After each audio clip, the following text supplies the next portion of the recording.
Elija cualquier metrópoli: Lagos, Londres, Sydney, Seúl o Sao Paulo. Pregunte a alguien menor de 35 años si cree que alguna vez será dueño de su propia casa. Observe su rostro. Es la misma expresión en cada ciudad y en cada continente. La explicación común es clara y cómoda. No construimos lo suficiente. La población creció, la oferta no siguió el ritmo y los precios subieron. Eso es economía de primero de carrera. Sin embargo, esta explicación es peligrosamente incompleta, porque Tokio ha construido viviendas de forma agresiva durante 30 años y ha mantenido los precios estables, mientras que en Londres se han triplicado. Singapur alcanzó una tasa de propiedad de vivienda del 90% en una isla diminuta casi sin suelo disponible. El argumento de la oferta se desmorona cuando se analizan los datos. La verdadera razón por la que las casas cuestan demasiado en todas partes no es la falta de ladrillos. Es la cuestión de quién es el dueño del suelo bajo esos ladrillos. Y el sistema que excluyó a la gente común de esa propiedad no fue un fracaso político. Fue un éxito político para las personas para las que fue diseñado. Aquí está la parte que debería quitarle el sueño esta noche. Hay un mecanismo que ha estado funcionando continuamente desde 1086 y que fue diseñado específicamente para aumentar el valor del suelo en manos de unos pocos, a expensas de la mayoría. Ha sobrevivido a cada revolución, cada recesión y cada movimiento de reforma. Y está funcionando ahora mismo en su país. Durante la mayor parte del siglo XX, el valor de una casa se medía por lo que costaba construirla, los materiales, el trabajo y el terreno debajo. Una casa podía adquirirse, en 1950, en cualquier país occidental por unas 2 o 3 veces el ingreso anual promedio de un hogar. Los informes Demographia International Housing Affordability denominan a esto un múltiplo mediano de 3. 3 ingresos anuales compran una casa promedio. Este valor es el punto en torno al cual los precios inmobiliarios tendieron a oscilar durante la mayor parte de la historia documentada. Hoy, Sydney está en un múltiplo mediano de 13, Vancouver en 12 y Londres en 9.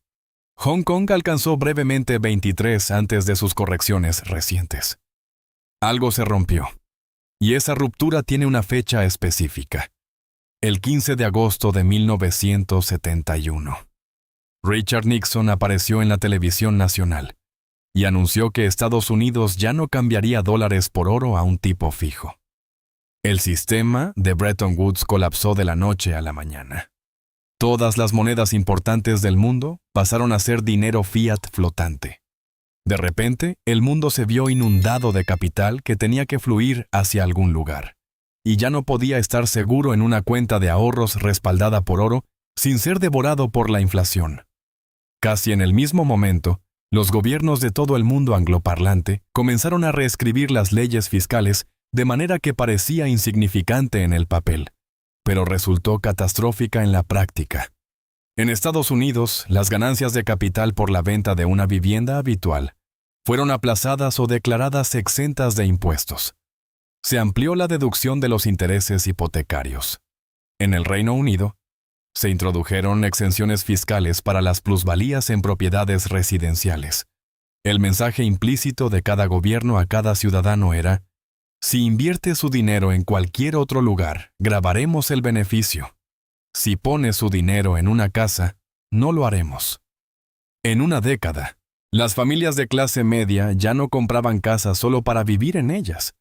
Compraban casas como estrategia de jubilación, como instrumento patrimonial y como cobertura contra la devaluación de la moneda que el dinero fiat hacía inevitable. La investigación de Thomas Piketty, recopilada a lo largo de 2 siglos en 17 países, reveló algo asombroso en los datos de riqueza. En cada país rico que estudió, la relación entre riqueza e ingresos casi se duplicó entre 1970 y 2010. Y si se desglosa ese aumento y se pregunta qué lo impulsó realmente, no fueron las fábricas, las innovaciones financieras o las empresas tecnológicas. Fue el sector inmobiliario, casi exclusivamente el inmobiliario, y en particular el suelo debajo. Luego vino el segundo cambio de marcha. Los Real Estate Investment Trusts, o REIT, existían en Estados Unidos desde 1960, pero eran insignificantes. En las décadas alníticas de 1980 y 1990, los cambios regulatorios les permitieron escalar. Los fondos de pensiones, desde Oslo hasta Toronto, comenzaron a invertir capital en fondos inmobiliarios residenciales. Su hipoteca se empaquetó en un valor y se vendió a la pensión de un profesor noruego. La casa que usted quería comprar ya no competía solo con el presupuesto de su vecino, sino con el capital institucional de todo el mundo. Una casa ya no era un lugar para criar niños, sino que se convirtió en un instrumento financiero, apalancado con un dormitorio adjunto. El Banco de Pagos Internacionales rastrea los precios reales de la vivienda, ajustados a la inflación, en 25 economías avanzadas. Sus datos muestran que entre 2000 y 2022, el aumento real promedio en estas economías fue del 60%. Esto no fue en cifras nominales, sino expresado en poder adquisitivo real. Las casas no se volvieron un 60% mejores. El sistema financiero vinculado a ellas se volvió un 60% más agresivo.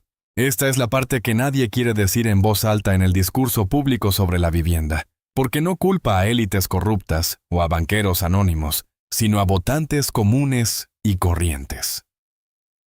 El 6 de junio de 1978, la Proposición 13 fue aprobada en California con el 65% de los votos.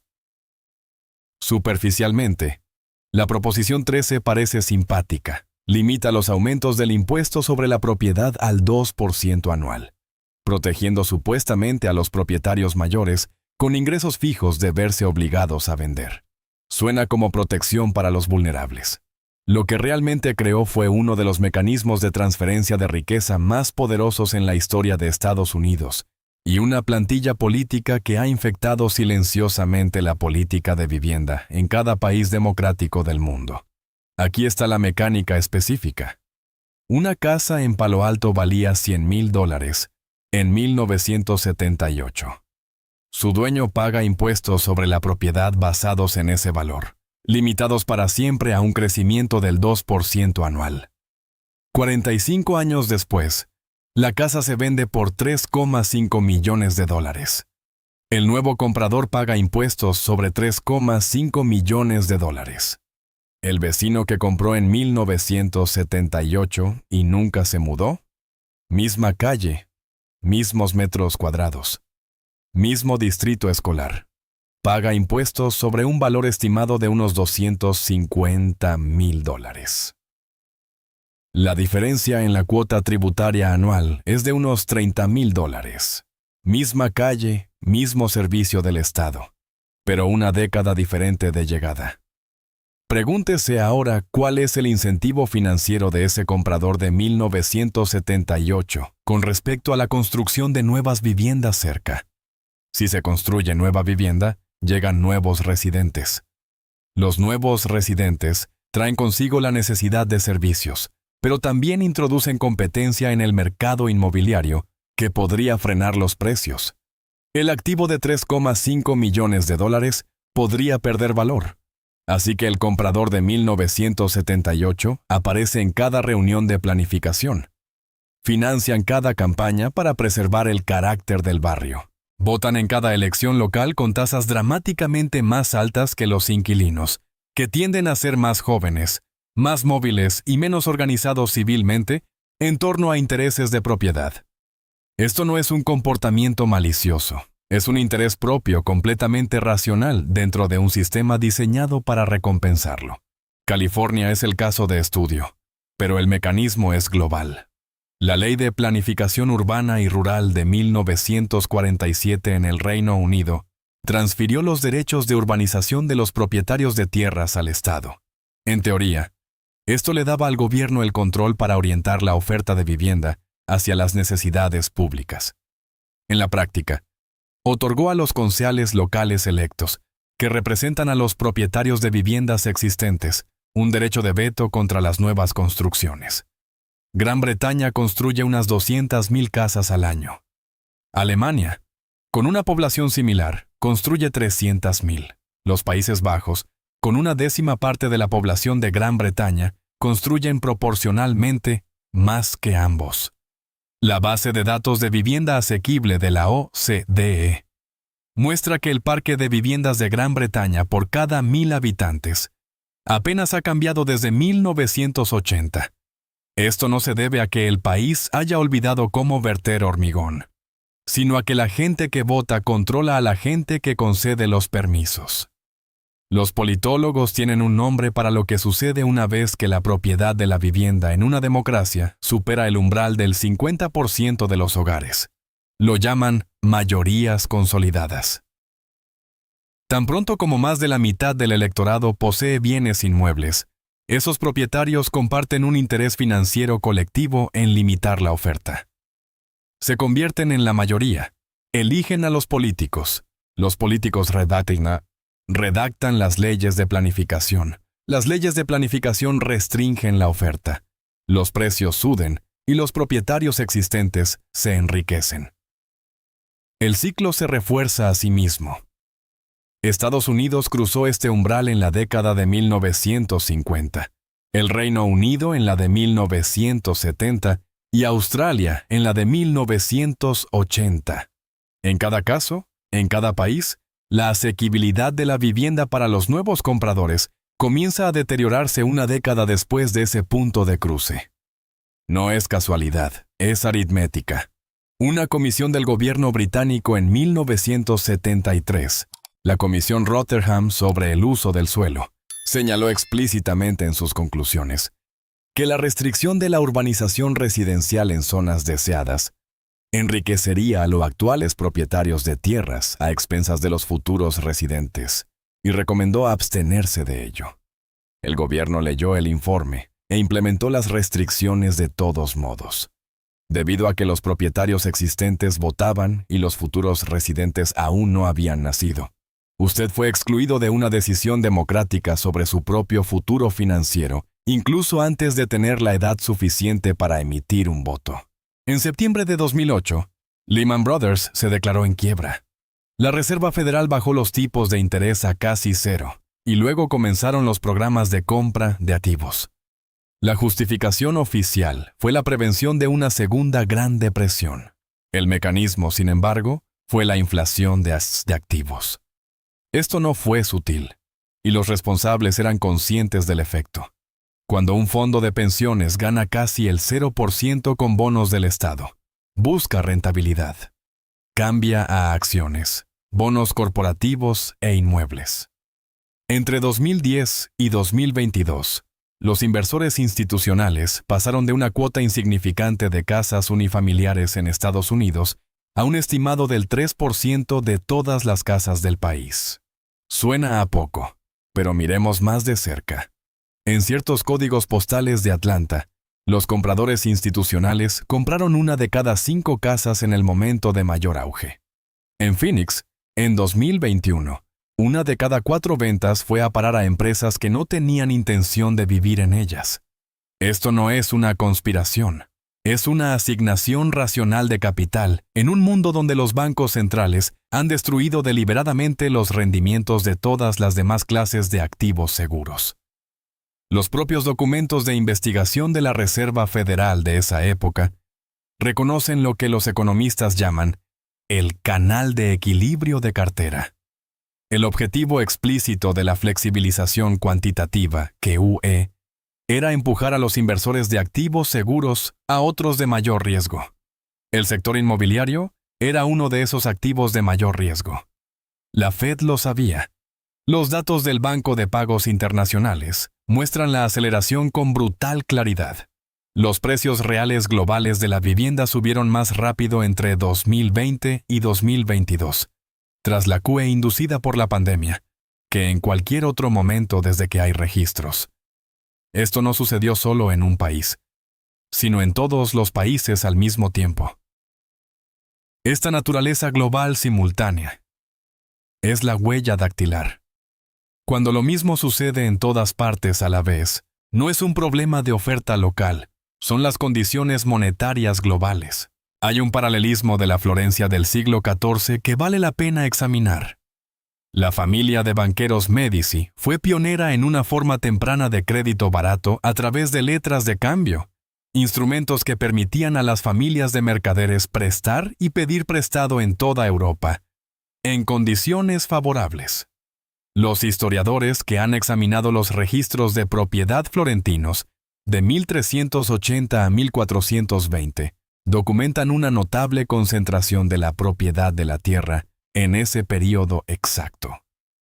La tierra pasó de pequeños agricultores, dispersos a las carteras de las familias de banqueros comerciales y de la iglesia. Los artesanos que construyeron Florencia literalmente, los canteros, los vidrieros, los carpinteros, se vieron desplazados de la ciudad en una generación.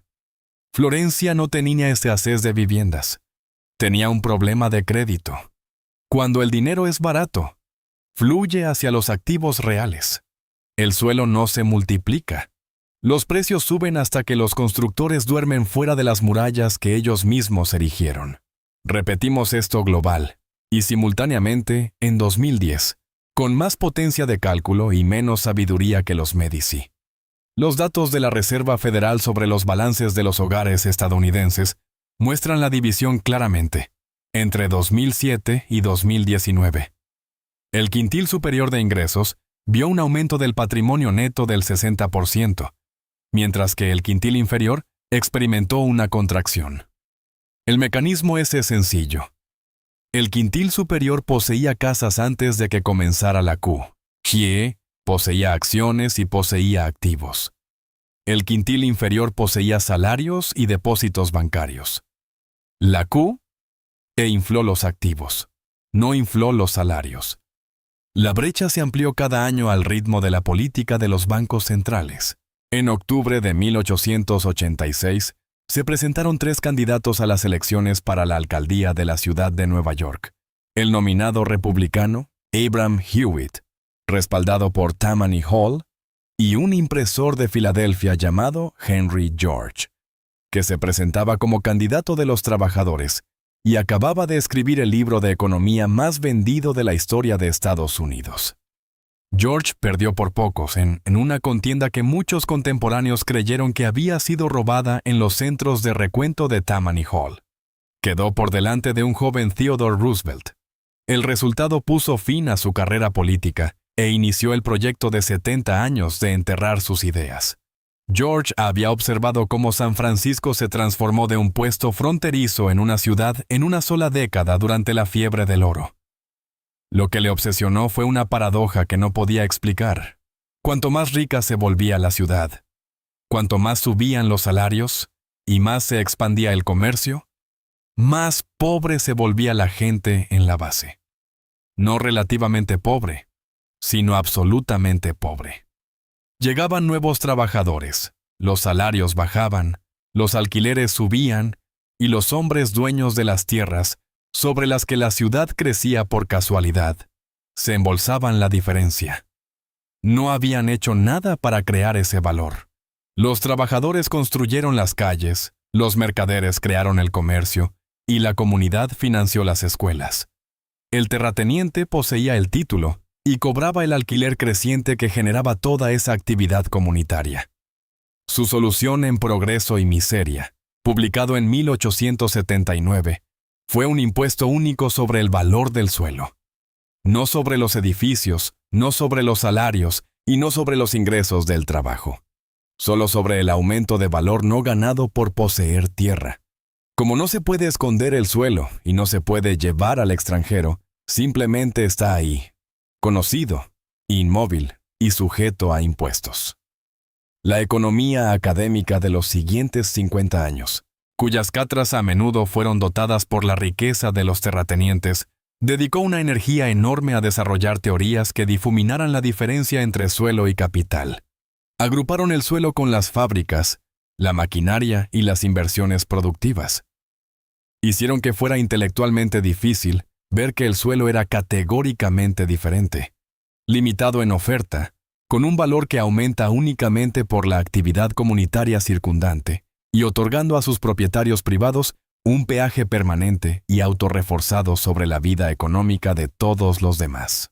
Pero la evidencia de que George tenía razón sigue apareciendo. En Singapur, Lee Kuan Yew reconstruyó una ciudad-estado desde cero y tomó una decisión fundamental. El Estado poseería el 90% del suelo y lo arrendaría de nuevo.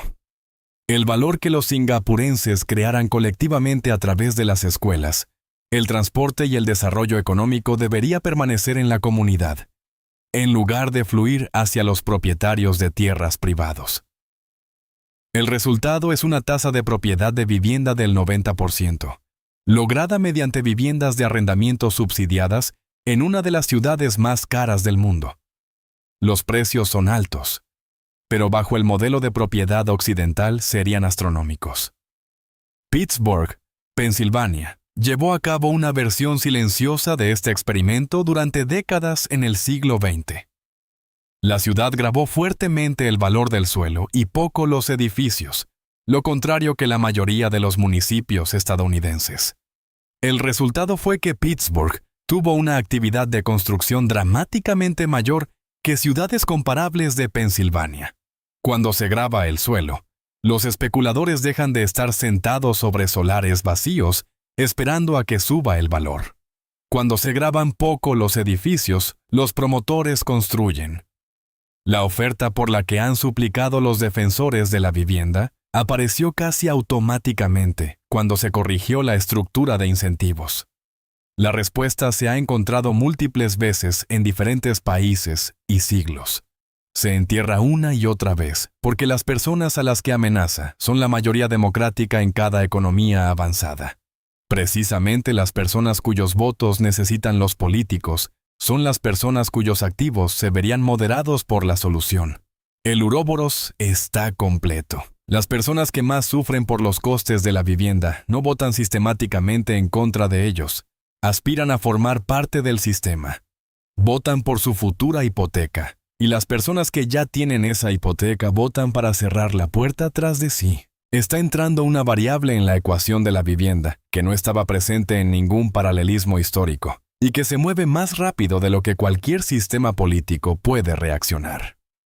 El Banco de Inglaterra publicó una investigación en 2024, según la cual se estima que entre el 30% y el 40% de los puestos de trabajo en el Reino Unido estarán expuestos a una automatización significativa por IA en una década. Investigaciones del FMI y la OCDE llegan a cifras similares en todo el mundo.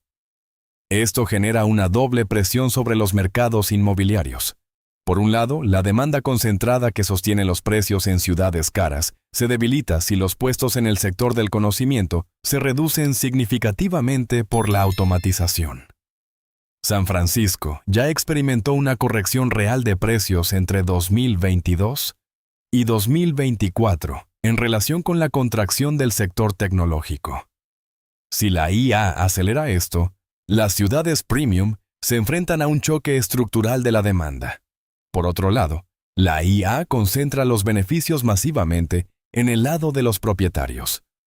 Los accionistas de las plataformas extraen una riqueza enorme que fluye hacia los activos reales y el suelo. Esta polarización conduce a un mercado dividido en dos: un grupo de compradores más pequeño y rico y una clase de inquilinos más grande y pobre. La cruel ironía reside en el momento elegido. Los propietarios de viviendas mayores, que han pasado décadas bloqueando nuevas construcciones, podrían encontrarse con que el trastorno impulsado por la IA haga colapsar la demanda dependiente de los salarios, que era el cimiento de sus activos. Pero para entonces, la mayoría habrá vendido y estará jubilada. El cronometraje recompensa a los que llegaron primero y castiga a los que nacen entre los escombros. La vivienda no es inasequible por accidente, sino debido a sistemas deliberados: política fiscal, derecho urbanístico, política monetaria y la aritmética de la propiedad democrática de inmuebles. Tokio es la única gran ciudad mundial que mantuvo la asequibilidad al quitar a los gobiernos locales el poder de bloquear proyectos de construcción, anulando así la voluntad política de los propietarios de viviendas existentes. Requirió fuerza política contra la mayoría democrática. Henry George encontró el diagnóstico en 1879, pero el sistema lo enterró. Singapur implementó una versión de su solución, pero prácticamente nadie copió el modelo. En cambio, la plantilla de la Prop 13 se extendió porque los propietarios votan, los políticos cuentan los votos y el sistema recompensa a quienes lo entienden pronto. Guillermo el Conquistador sabía que el control sobre la tierra era el control sobre el poder. El Senado romano restringió la redistribución de tierras porque eran terratenientes. El primer acto de la Compañía de las Indias Orientales fue medir y titular las tierras.